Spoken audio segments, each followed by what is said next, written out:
we are supposed to trust media when it's folks like him running it. What a gross guy. Which side are you on? Which side are you on? Why should working people trust media that is run and owned by folks that hate us? Today I'm going to be talking about Scott Buttrum, owner of the Trustville Tribune, but, no doubt, obviously, and I know that there are ghouls at the top of these companies, whether they're locally owned or internationally owned, that they've got the same feelings that this guy has. But Scott just up and said it, and in public, his contempt for working people who get too uppity. And I've got a couple public statements in mind that we're going to go through, and some stuff that he said to me privately, So let's start with this. Let's start with the Warrior Met stuff. We spent some time earlier in the program on the Warrior Met news, and he saw this. Scott Buttrum, owner and publisher of the Trustville Tribune, and he had a reaction that's pretty different from ours. He tweeted out. He quote tweeted the AL.com's article about this news. And he said, "So these workers lost $200,000 for nothing. Union strong," with a laughing, crying emoji.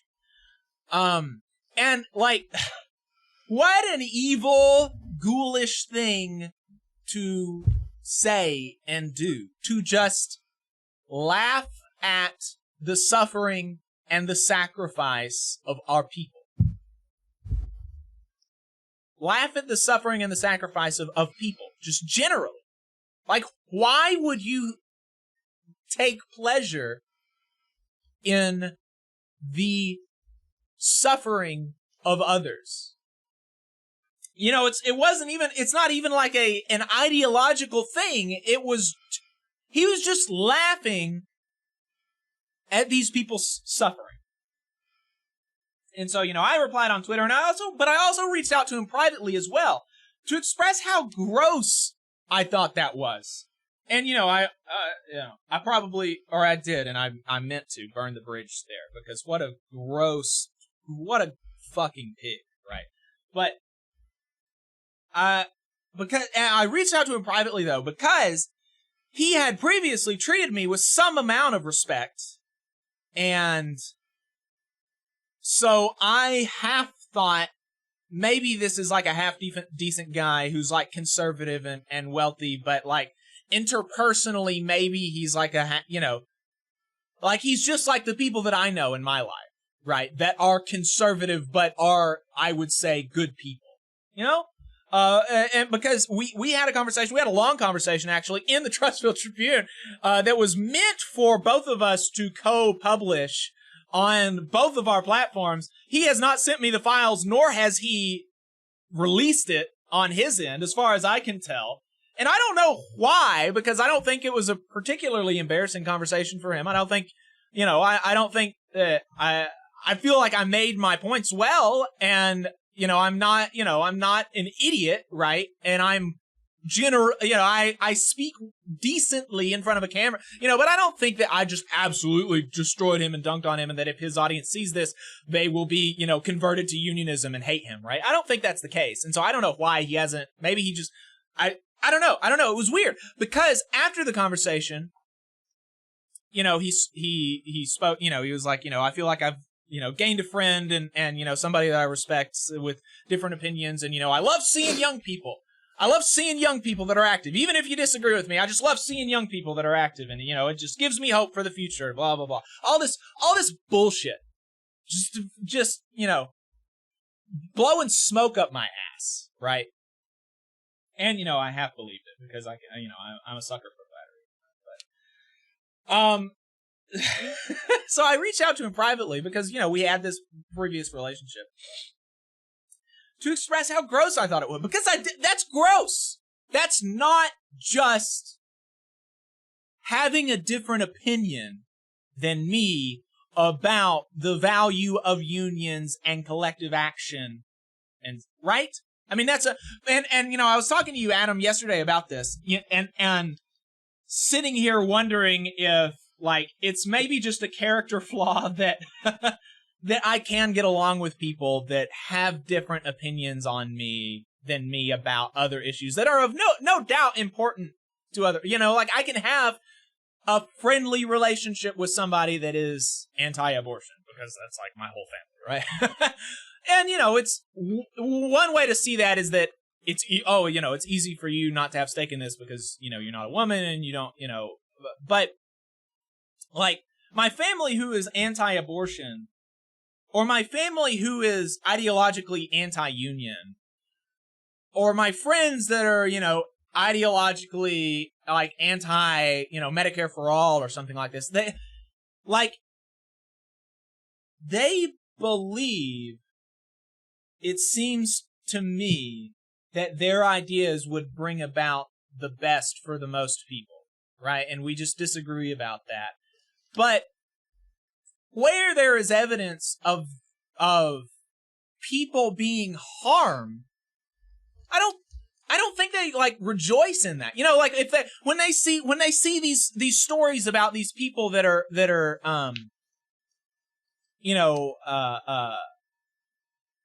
harmed by not having Medicare for all.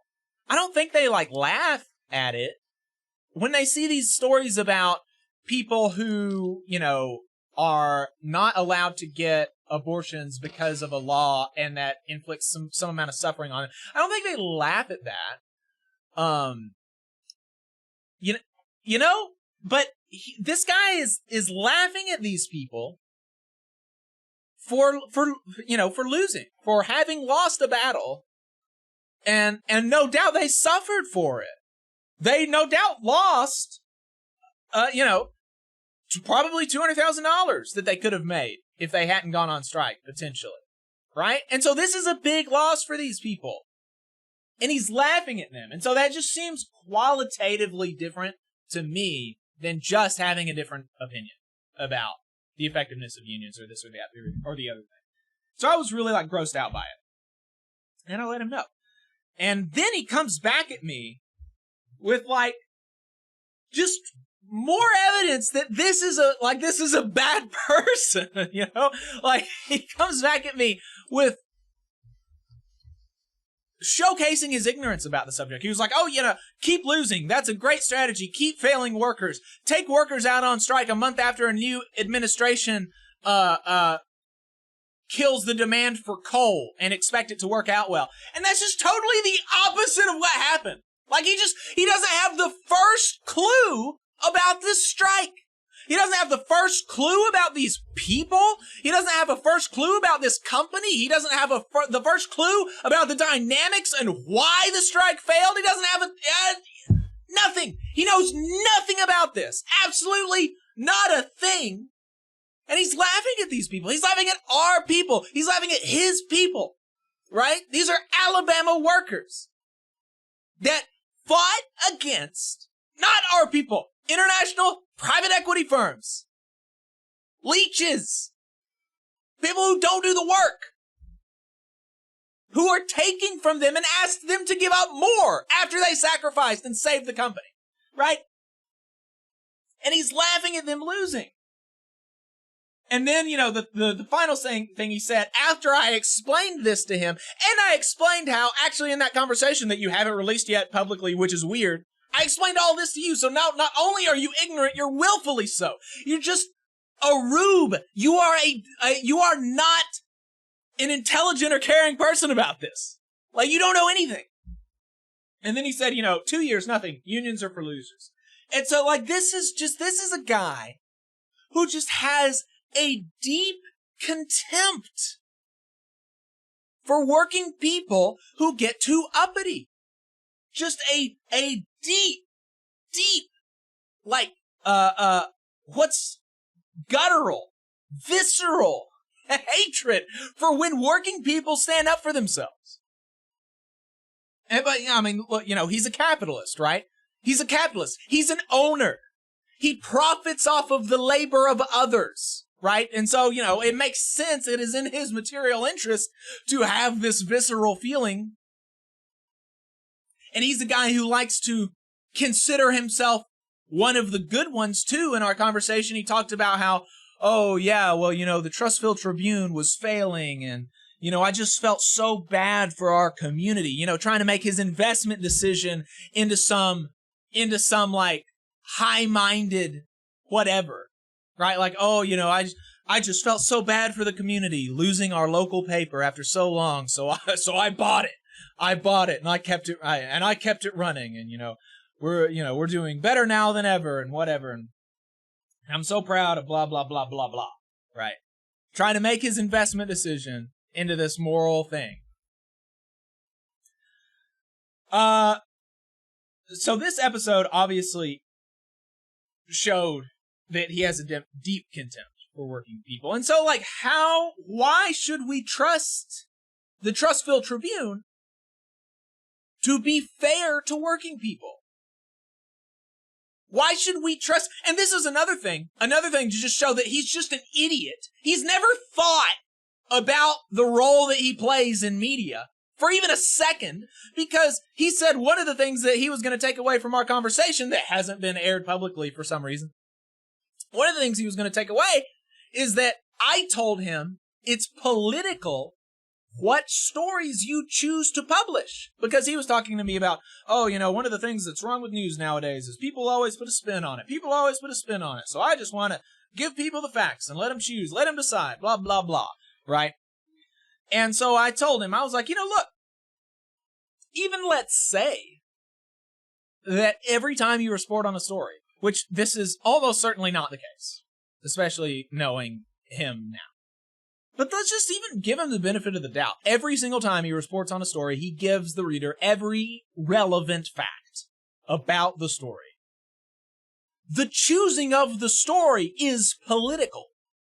It is political, your emphasis. In fact, that's probably the most political thing that a media organization does, is what emphasis they choose to have. So if you choose to highlight the story about a cop saving a kitten from a tree instead of a story that broke the same week about a cop murdering a guy, or about a cop in your county freezing a prisoner to death, or about a prison guard burying the body of somebody who died in prison and not giving the body back to their family, right? This is all political.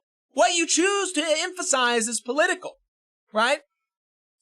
And he said, just galling to me. He said, I've never thought about that.